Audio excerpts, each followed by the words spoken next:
너무나 연약하신 나의 왕이시여 입니다.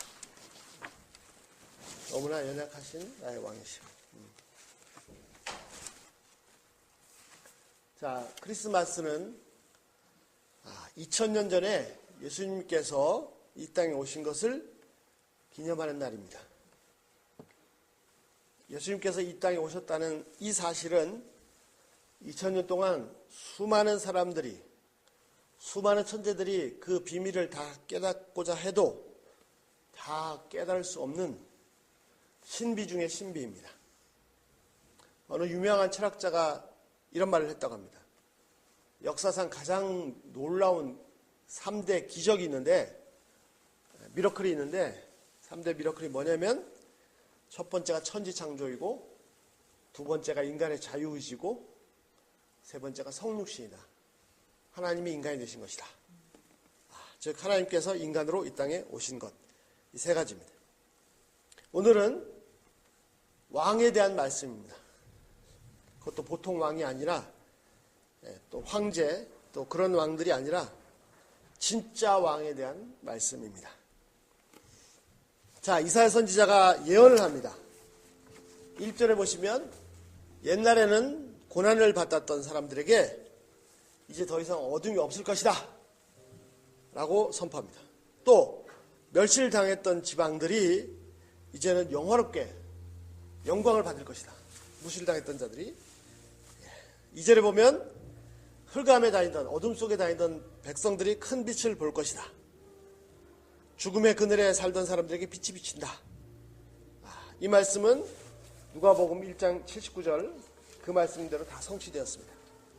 3절에는 하나님께서 이 나라를, 이스라엘을 크게 풍성케, 창성케, 엄청나게 넘쳐나게 복을 주시고 또 기쁨을 주시는데, 어떤 기쁨이냐면 추수할 때 막 잔뜩 추수한 물건을 가지고 하는 그런 기쁨, 노량물을 나누는 그런 기쁨으로 가득하게 하십니다.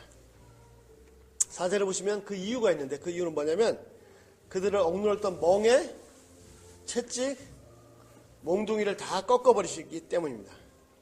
5절에 보시면 정신없이 싸우는 군인들의 신발, 군화, 그들의 입었던 피 묻은 갑옷, 이런 것을 다 마치 나무 풀 태우듯이 다 불살라 버리시기 때문입니다. 예.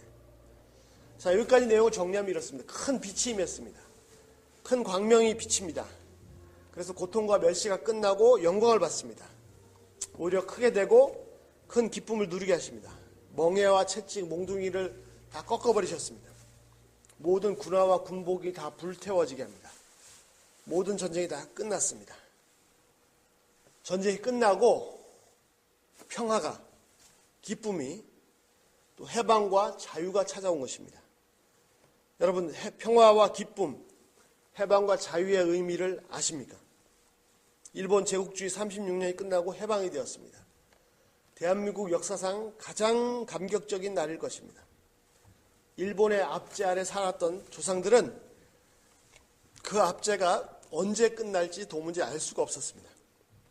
일본의 세력이 약해지기는커녕 점점 더 강해져서 만주지방, 또 전 중국 땅은 물론이고 동남아시아까지, 태평양까지 전 세계를 향해 싸우는 그런 강대한 나라가 되었습니다. 그런 나라의 지배를 받고 있는 대한민국이 해방이라는 게 있을 수 있겠습니까? 일본군은 사무라이 정신, 가미가제 정신으로 철저하게 무장되어 있었습니다. 일본이 강해지면 강해질수록 점점 더 한국의 미래는 깜깜해졌습니다. 그 압제, 독재 아래 사는 사람들이 사는 것이 아닙니다. 수많은 사람들이 탄식 가운데 억울함을 당하면서, 멸시를 당하면서 살았습니다. 우리 후손들은 그 시대가 이 36년 만에 끝난 것을 알고 있습니다.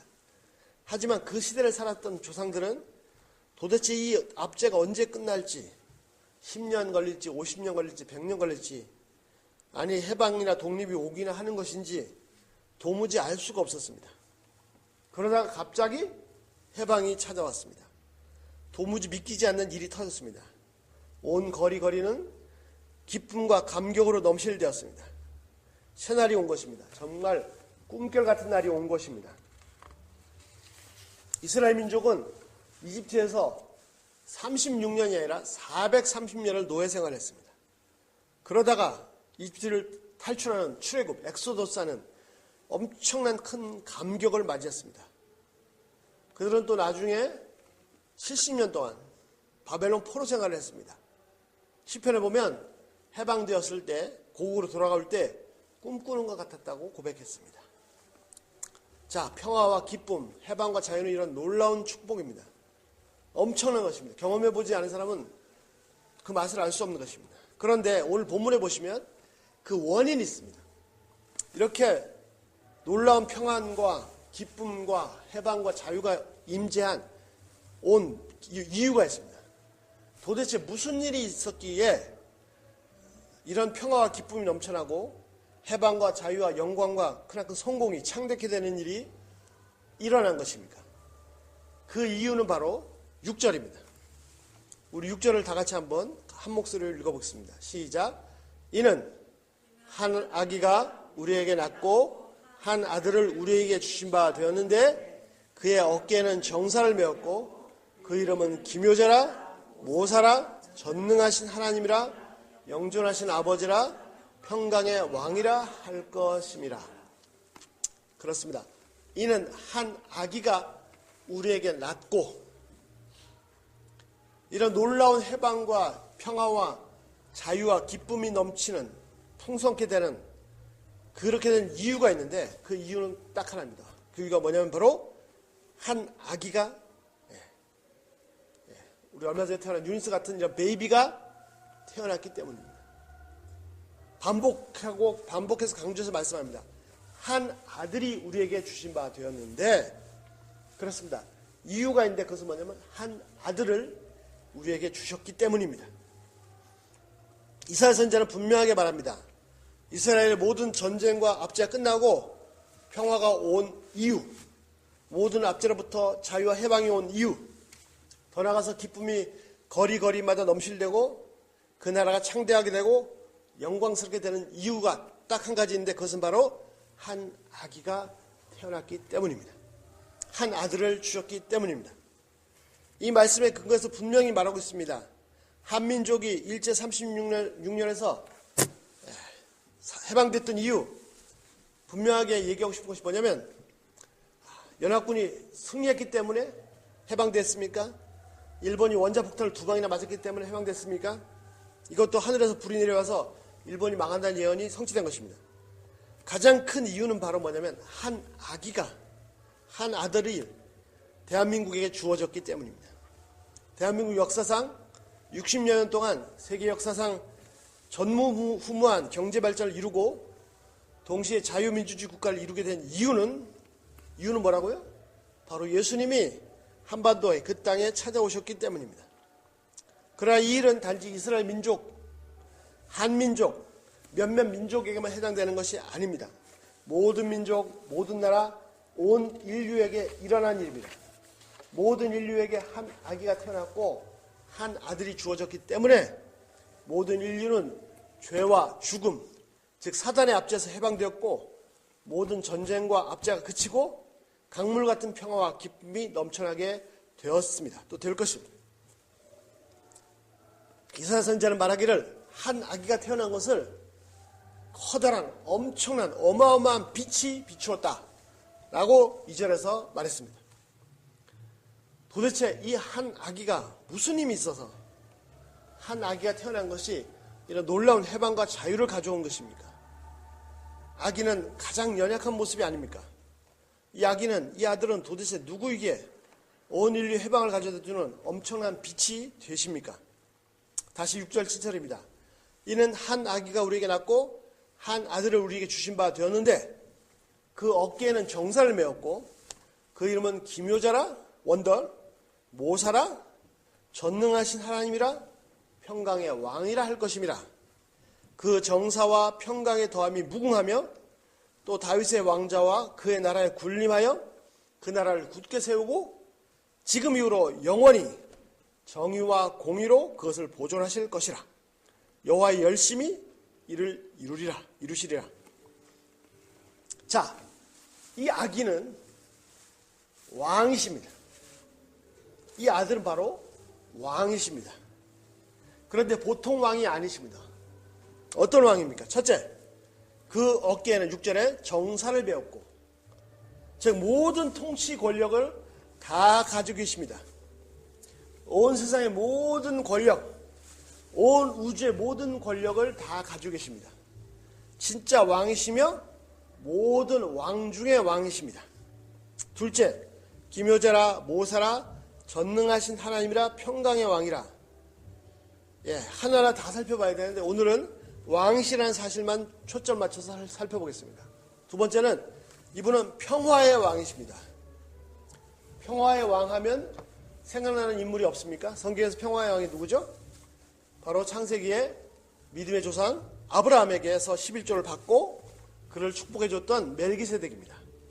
멜기세덱은 말 그대로 멜레크, 제데크, 의의 왕이십니다. 공의의 왕이라는 뜻이고, 멜기세덱은 이름이 타이틀이 멜기세덱이고 실제로는 샬렘 지방의 왕이라고 그랬습니다. 샬렘의 왕이라고 그래요. 샬렘 뭐죠? 샬롬, 평화의 왕입니다. 멜기세덱은 히브리에서 말씀한 같이 공의의 임금이시며 평화의 왕이십니다. 이 아기는 이사야 9장의 이 아기는 바로 평화의 왕이십니다. 세 번째, 그 정사와 평강의 더함이 무궁하며, 더 놀라운 것은 그 권력이 더해지는데 끝도 없이 권력이 더해집니다. 평화가 더해지는데 끝없이 더해집니다. 이 아기는 무한대한 권력을 가진 분이시고 무한한 평화를 가지신 분이십니다.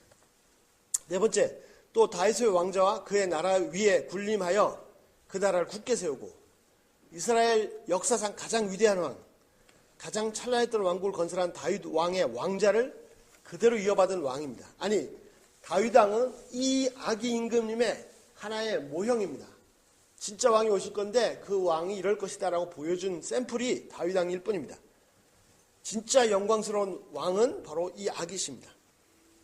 다섯째, 7절에 지금 이후로 영원히 정의와 공의로 그것을 보존하실 것이다. 여기서 두 가지 사실이 있는데 그 하나가 뭐냐면 첫 번째, 이 왕의 나라는 정의와 공의로 보존되는 나라입니다. 정의와 공의로 유지되는 나라입니다. 세상의 모든 나라들은 어떻게 유지됩니까? 폭력과 압제와 군사력과 전쟁과 힘으로 지켜집니다. 그러나 이 나라는 정의와 공의가 이 나라의 기둥입니다. 사람들이 말하는 인류 역사상 가장 강력했던 왕은 알렉산더 대왕이라고 합니다. 그리스 조그마한 도시국가의 왕이었는데 최단 시간에 당시 세계를 점령한 대왕입니다. 그는 더 이상 정복할 땅이 없다고 탄식했습니다. 그러나 이보다 훨씬 더 큰 영토를 정복한 황제가 따로 있는데 그것은 바로 몽골의 징기스칸입니다. 만약에 몽골 황제가 죽었다는 소식이 전해지지 않았다면 오늘날 유럽 전체가 다 몽골군에 짓밟혔을 것입니다. 그러나 가장 광대한 땅을 정복한 나라는 몽골보다 더 큰 나라를 가졌던 나라는 대영제국입니다. 그래서 제일 큰 나라는 대영제국, 두 번째가 몽골입니다. 대영제국은 어떠냐면 바다를 점령했는데 해가 지지 않는 나라라고 했습니다. 전생의 모든 곳에 그 땅이 있었습니다. 이 모든 나라들은 칼과 창으로 또는 총으로 세워지고 유지되는 나라입니다. 세상 어느 나라 치고 거저 유지되는 나라가 없습니다. 힘이 있어야 됩니다. 군사력이 있어야 됩니다. 그래서 워싱턴에 가면 그런 말 있죠. Freedom is not free. 그러나 진짜 왕이 계신데 진짜 왕, 그분의 나라는 칼과 총이 아니라 바로 공의와 정의로 유지되는, 보존되는, 세워지는 나라입니다. 그러면서도 징기스칸이나 대영제국보다도 훨씬 더 크고 넓고 강력한 나라입니다. 여섯 번째, 더 놀라운 사실은 이 나라는 영원한 나라입니다. 역사상 가장 강력한 제국은 바로 로마 제국이었습니다. 로마 제국은 거의 1000년이 유지되었습니다. 1000년을 조금 못 채웠죠. 4년이 못 채웠죠. 그러나 이렇게 오래된 권력을 가졌던 제국도 결국은 망했습니다. 없습니다. 그런데 이 진짜 왕의 나라는 1000년이 아니고 10,000년이 아니고 10,000,000년이 아니고 영원합니다. 그 나라는 무한합니다. 그 나라는 끝이 없습니다. 일곱 번째, 만군의 여호와의 열심히 이를 이루시리라. 이 나라는 바로 온 우주의 창조주신 하나님께서 세우시는 나라입니다. 창조주 하나님께서 이 아기에게 주시는 나라입니다. 그래서 이 아기는 진짜 왕이십니다. 모든 대왕들, 황제들, 시저들, 칸들 다 합쳐도 이 아기 왕께는 신하가 아니라 몸종이나 노예도 안 됩니다. 아니 도대체 이 아기가 도대체 어떻게 이렇게 강력한 임금이십니까? 이 아기가 도대체 얼마나 강력한 임금이시길래 온 세상을 점령했던 알렉산더 대왕도 징기스칸도 모든 권력들을 다 점령하고도 남는 그런 강력한 왕이십니다. 세상의 나라들은 자기가 가지고 있는 권력으로 서로 권력 다툼을 합니다. 더 힘을 키우고자 합니다. 그래서 전쟁의 끝이 없습니다. 군인이 필요합니다. 피가 흘려야 됩니다. 채찍이 필요합니다. 그런데 이런 모든 것들을 다 점령해버린 무한한 권력의 왕이십니다. 도대체 이 아기가 어떤 분이시길래 그 파워가 얼마나 길래 어떻게 했길래 이런 강력하신 왕이십니까? 이 진짜 왕, 무한 권력자, 가장 강력한 왕은 모든 정세와 권세를 다 가지신 왕은 그래서 영원히 다스리시는 왕은 바로 아기의 모습으로 오셨습니다. 아기를 없애기 위해서 무슨 칼이나 총 같은 무기도 필요 없습니다. 건장한 군인이면 무장하지 않아도 아기를 간단하게 해치울 수 있습니다. 너무나 연약한 사람의 일생 중에 가장 약할 때 모습이 아기의 모습일 것입니다. 굳이 죽이려고 할 필요도 없습니다. 그냥 내버려두면 저절로 혼자 살아날 수가 없습니다. 아무도 도와주지 않으면 그냥 생존이 불가능합니다. 너무 연약한 모습입니다. 그런데 이 진짜 왕의 모습이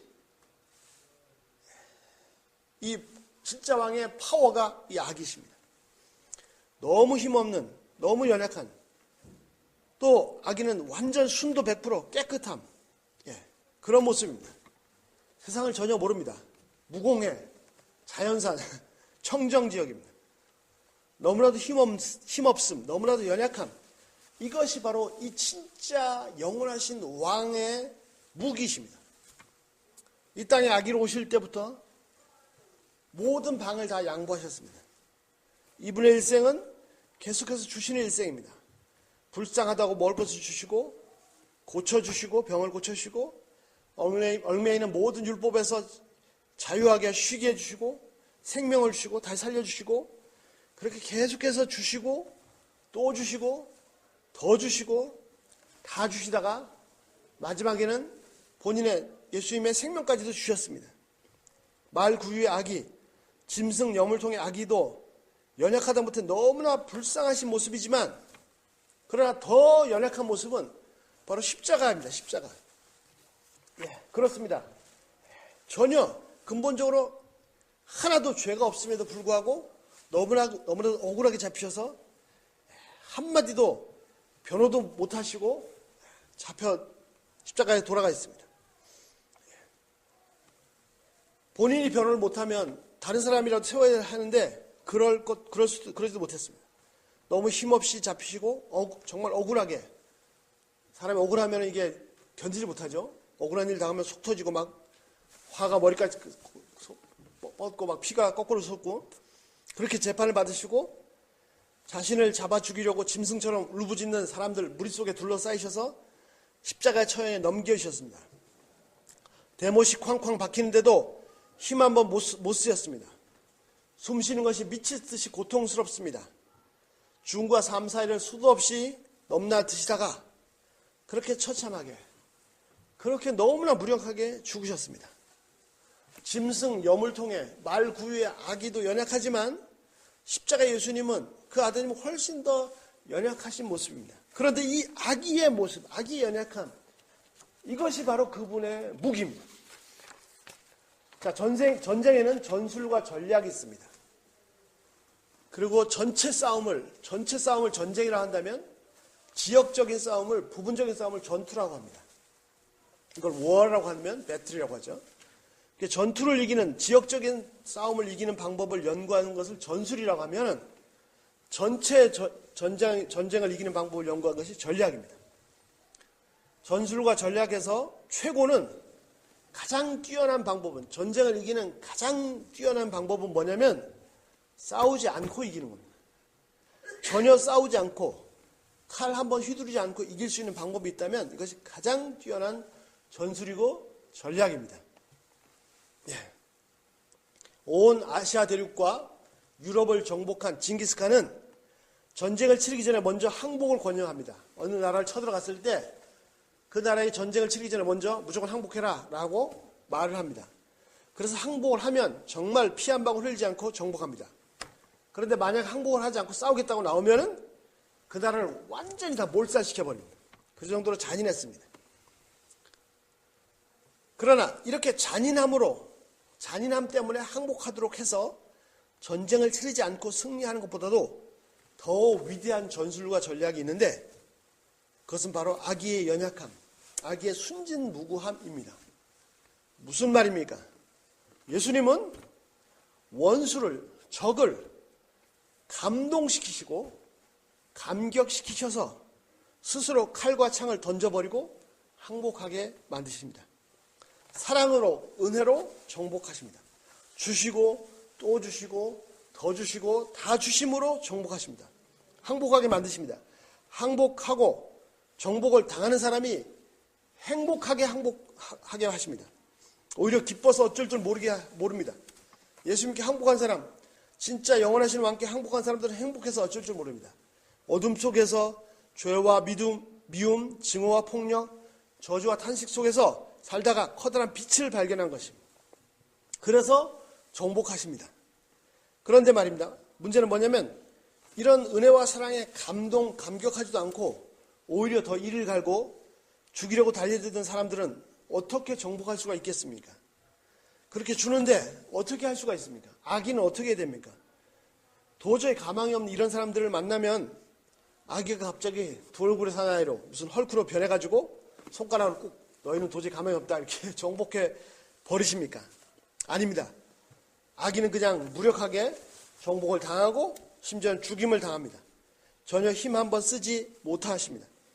그렇습니다. 예수님은 은혜와 사랑으로 원수들을 정복하시지만 그래도 이성을 잃고 짐승처럼 달려들면 잡아먹자고 달려들면 그냥 자신의 육체를 당신의 소중한 생명을 잡아먹히도록 밥으로 내어주십니다.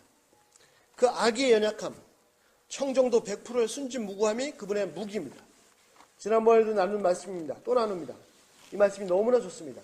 베드로전서 2장 21절부터 24절 그는 죄를 범하지 아니하시고 그 입에도 거짓이 없으시며 욕을 당하실 때 맞대 욕하지 않으시고 고난을 당하실 때 위협하지 않으시고 오직 공의로 심판하기 부탁하시며 친히 나무에 달려 그 몸으로 우리 죄를 담당하였으니 그렇습니다. 저는 가끔 지금도 저를 아프게 했던 사람들이 생각날 때가 있고 그때 그냥 가만히 당하지 말고 이런저런 말로 공격해서 꼼짝 못하게 했었어야 되는데 이런 생각을 할 때가 있습니다. 그러나 이런 모습을 보면서 제 속에 여전히 죄가 넘쳐나는 것을 봅니다. 다행히 그때 말로 맞대어 공격하지 않은 것이 얼마나 감사한지 모릅니다. 이 아기 왕께서는 그런 생각조차 없으십니다. 맞대어 공격하지 않으셨습니다. 맞대어 욕하지도 않으시고 위협도 않으셨습니다. 너 그러지 마라. 그럼 너 죽는다. 이렇게 말로도 위협하지 않으셨습니다. 오히려 친히 나무에 달려서 예수님의 몸으로 육체로 우리의 죄를 테이크오버 하셨습니다. 그 죄가 다 내 것이, 네 죄가 다 내 것이다. 라고 다 접수하였습니다. 아니 이렇게 정복을 당하고 죽임을 당하면 이긴 것이 아니라 진 것이 아닙니까? 그렇게 해서 지셨습니까? 하나님께서 하나님의 초자연적인 파워로 이 아드님을 죽음에서 직접 일으키셨습니다. 40년 동안 지어진 성전을 3일 만에 다시 세우는 것과는 그것도 기적이지만 그것과 도저히 비교할 수 없는 권능과 파워가 있는데 미러클이 있는데 그것은 바로 죽은 자가 3일 만에 다시 살아나는 것입니다. 말구유의 아기는 온 세상을 정복하신 진짜 왕이시며 온 우주를 영원히 다스리시는 영원하신 왕이십니다. 이 아기가 오셨기 때문에 전쟁터에 찢겨진 군화도 피 묻은 군복도 다 불사라지고 평화가 임합니다. 모든 전쟁이 다 끝났습니다. 왜? 이분이 다 점령하셨기 때문입니다. 세상의 모든 권력들, 크고 작은 권력들 끝없이 권력 다툼을 합니다. 자기 권력을 더 키우고자 합니다. 그러나 이 무한 권력자 앞에서 다 정복을 당했습니다. 그래서 평화가 임했습니다. 천사들이 찬양합니다. 하늘에는 하나님께 영광이요 땅에는 사람들에게 평화로다. 이분이 바로 평화의 임금님이십니다. 이 아기가 오셨기 때문에 모든 압제와 멍해와 채찍과 몽둥이가 다 꺾여졌습니다. 해방입니다. 자유입니다.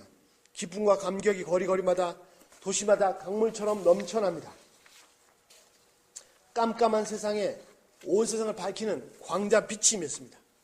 이 아기가 바로 그 빛, 온 세상 어둠을 다 몰아내신 참빛이십니다.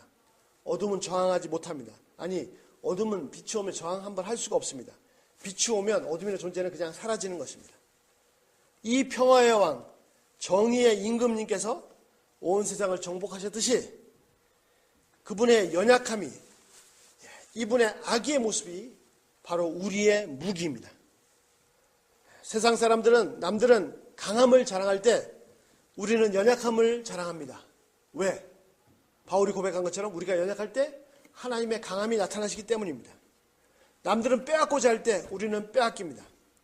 남들은 성공을 자랑할 때 우리는 실패를 자랑합니다. 왜? 우리가 실패할 때 하나님의 은혜가 체험할 수 있기 때문입니다. 남들은 욕을 할 때 우리는 욕을 당합니다.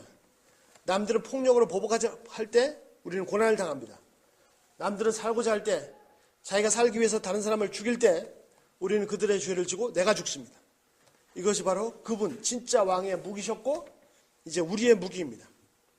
이제 그분이 영원하신 진짜 왕이시듯이 우리도 이 아기와 함께, 이 아들과 함께 영원히 왕노릇할 것입니다.